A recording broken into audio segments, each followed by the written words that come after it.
So ఇప్పుడు మీరు మీరు చెప్తుందని బట్టి చూస్తే గనక ఇండస్ట్రీలో కథలు దొంగతనం చేయడము అంటే ఇప్పుడు నేను ఇంట్రోలో ఒక 2, 3 ఎగ్జాంపుల్స్ చెప్పాను. అది మీరు అన్నట్టుగా ఈ రాఘవేంద్రరావు మన రామ్ గోపాల్ వర్మదో, కరణ్ జోహార్‌దో అయితే తీసేవాళ్ళని చెప్పేసి. నిజానికి కొరటాల శివ లాంటి ఒక వెరీ టాప్ డైరెక్టరే ఒక స్టోరీ దొంగతనం చేశారని చెప్పేసి కంప్లెయింట్ వస్తున్న టైంలో దీన్ని సీరియస్‌గా తీసుకుంటది కోర్ట్ అయినా లేదా జనాలైనా అనుకుంటున్నారా మీరు? ఆఫ్‌కోర్స్ మీరు జనాలతో నాకు సంబంధం లేదంటున్నారు. సో, ఆ కేసులో ఏం జరిగిందో నాకు ఐడియా లేదు. హ్మ్. ఇది కొంచెం డిఫరెంట్ కేసు. ఎందుకంటే ఇది వర్క్ చేయించుకొని డెస్క్ మీదకెళ్ళి కొట్టేసిండు. వేరే ఎట్లా చేసిండ్రో నవల నుంచి చేసినారో ఏదో అంటున్నారు. దాని అదే అంటే దాన్ని ఏమంటారు? ఆ కాంప్లెక్సిటీ ఎట్లుందో నాకు తెలవదు. ఈ విషయం మాత్రం ఇది వేరే లెవెల్ సీరియస్ మ్యాటర్ ఇది. ఎందుకంటే నువ్వు పని చేయిస్తా అని ఏమంటారు ప్రొడ్యూస్ చేస్తా అని చెప్పి 1 ఇయర్ వర్క్ చేయించుకొని ఎల్లగొట్టి తర్వాత నువ్వే ఆ స్టోరీ తీయడం అనేది ఇది వేరే లెవెల్ ఇది. ఈ 1 ఇయర్ పాటు మీతో పాటు ఒక 6 మెంబర్స్ ఉన్నారు అని చెప్పారు. ఇంకొకటి మీరు అన్నారు ఏంటంటే ఇది మిమ్మల్ని పట్టించుకుంటారా అంటే న్యాయస్థానం ముందర అది పెద్ద కేసా చిన్న కేసా కాదు అన్న ఒకటే వాళ్ళకి. జనాలతో నాకు పని లేదని మీరు అంటున్నాను నేను. జనంతో పనిలే కాదు. ఇప్పుడు ఇది జనాలు సాల్వ్ చేసే మ్యాటర్ కాదు ఇది. సో ఇప్పుడు మీతో పాటు 6 మెంబర్స్ 1 ఇయర్ పాటు సాయి రాజేష్ ఆఫీస్లో పనిచేశాను చెప్తున్నారు. చెప్పారు కదా మీరు ఆల్మోస్ట్ 2015లో ఈ కథ మీద మీరు వర్క్ చేశారు. 6 మెంబర్స్ మీతో పాటు మీ టీం డైరెక్షన్ టీమా, రైటింగ్ టీమా, వాట్ ఎవర్. ఆ 1 ఇయర్ పాటు మీ మెయింటెనెన్స్ అంతా సాయి రాజేష్ వేరు చేశాడా, మీరు వేరు చేశారా? మేమే మొత్తం బేర్ చేసినాము. నేనే చేసిన. నా టీంలో శ్రీనివాస్ అని ఒకతను ఉంటాడు డైరెక్షన్ టీంలో. అతను నేనే బేర్ చేసేటోళ్ళం. మనలో ఇది మీ క్వశ్చన్ అడిగి మంచి పని చేసిండ్రు. ఎందుకంటే ఆ లీగల్ నోటీస్లో రిప్లైలో ఆయన మాకు డబ్బులు ఇచ్చిన రాసిండు. ₹1 కూడా ఇవ్వలేదు. ఆయన ఇయ్యడు ₹1 ఎవరికి ఇయ్యడు ఆయన. దీంట్లో ఇంకొకటి కూడా రాసిన కొబ్బరిమట్ట డైరెక్టర్ రూపక్ అన్నాడు నా కాలేజ్ ఫ్రెండ్. నేను ఈ కథ మీద వర్క్ చేసేటప్పుడు ఆయన వేరే ఫ్లోర్లో వర్క్ చేస్తాడు ఆ కొబ్బరిమట్ట సినిమాకి. ఓకే, ఇప్పుడు ఆయన కూడా చెప్పుకోండి ఆ సినిమాని. ఆయనకు నచ్చదు ఆ సినిమా చెప్పడం. ఆయన పరేష్ అని ఒక మూవీ తీసిండు. ఆయనకు కూడా 5 ఇయర్స్ వర్క్ చేయించుకొని ఈ కొబ్బరిమట్టకి ₹1 కూడా ఇవ్వలేదు. డైరెక్టర్కే ఇవ్వలేదు. కొబ్బరిమట్ట డైరెక్టర్కి ₹1 కూడా సాయి రాజేష్ నుంచి రాలేదు.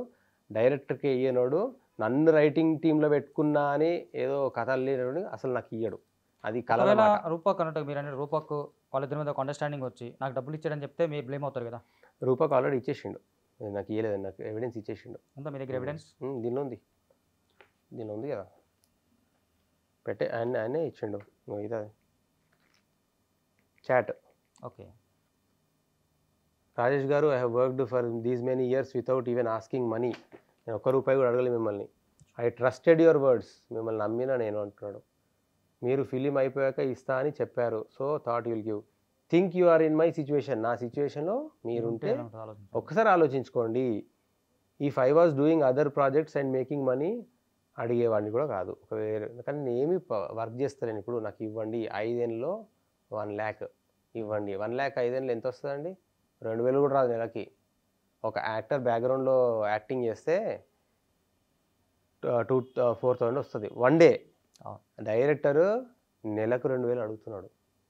నెలకు 2,000 దాన్ని కూడా ఇస్తలేడు. ఇస్తా అన్నాడు మళ్ళా. I will give you 1 lakh but not right now అంటున్నాడు. ఇప్పుడు ఇవ్వను అన్నాడు. అది కూడా ఇవ్వలే. చెప్పండి కదా ఇక్కడ క్రిస్మస్ వరకు ఇస్తా అన్నారండి. I can give it to my parents. నా పేరెంట్స్కి ఇవ్వచ్చు నేను అని అంటున్నాడు. చెప్తున్నా ఇక చదువుతుంటే ఏడిపోస్తుంది. ఎందుకులే, మనది కాదు వేరే వాళ్ళ బాధలు చూసి ఎక్కువ ఏడిపోస్తుంది. అంటే మీ ఇద్దరి మధ్య కాన్వర్సేషన్స్ ఎలా ఉండేవి?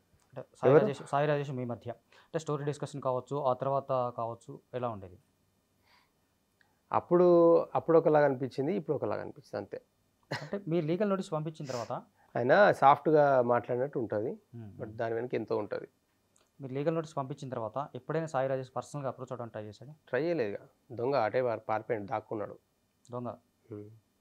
ఎస్కేఎన్ ఆయన గురించి నాకు ఎక్కువ తెలియదు. ఒకటే రోజు కలిసిన ఆయన. కాదండి, ఇప్పుడు మీరు నోటీస్ పంపించిన తర్వాత ఒక రియాక్షన్ ఉంటుంది కదా, రియాక్షన్ మళ్ళీ ఆయన నోటీస్ పంపించారని చెప్తున్నారు. అలా కాకుండా ఇది పర్సనల్గా సెటిల్ చేసుకుందాం లేదా త్రూ ఒక 4 పెద్ద మనుషుల మధ్య కూర్చున్నాం, ఇలాంటి డిస్కషన్స్ రాలేదా? ఒక్కసారి అని చెప్పాలి కదా, ఏం రాలేదు. అంటే వాళ్ళు కూడా కాన్ఫిడెంట్గా ఉన్నట్టే కదా అప్పుడు. ఎవరు వాళ్ళు? అంటే ఒకవేళ వాళ్ళు వచ్చి చెప్తే ఏమవుతుంది మీరు చెప్పండి. వాళ్ళు వచ్చి చెప్తే ఏమవుతుంది బయటికి? కాన్ఫిడెంట్ అంటే ఏం కాన్ఫిడెన్స్? ఈ కథ మాదే అని కాన్ఫిడెంట్గా వాళ్ళ దగ్గర కూడా ఉండొచ్చు కదా. ఉందేమో, నాకేం తెలుసు. అప్పుడు మీరు బ్లేమ్ అవుతారు కదా. ఎవరు? నేను బ్లేమ్ గాను. నేను బయటికి వచ్చి అందరికి చెప్తున్నా, వాళ్ళు చెప్తలేరు. అదే ఒక చిన్న ఇప్పుడు ఇండస్ట్రీలో మామూలుగా ఎలా ఉంటుందంటే అనవసరంగా ఒకళ్ళు ఎంకరేజ్ చేస్తే అతని పబ్లిసిటీ వస్తుంది మన వల్ల అని చెప్పి ఆలోచించే వాళ్ళు చాలా మంది ఉంటారు, మీకు తెలుసు 100% వాళ్ళని అట్లే అనుకోమనండి. అయితే అట్లాంటి వాళ్ళు కూడా ఆ థాట్ ప్రాసెస్ కూడా వాళ్ళు ఉండొచ్చు కదా. పక్కా ఉంటుంది, వాళ్ళని అట్లే అనుకోమనండి, ఏం కాదు.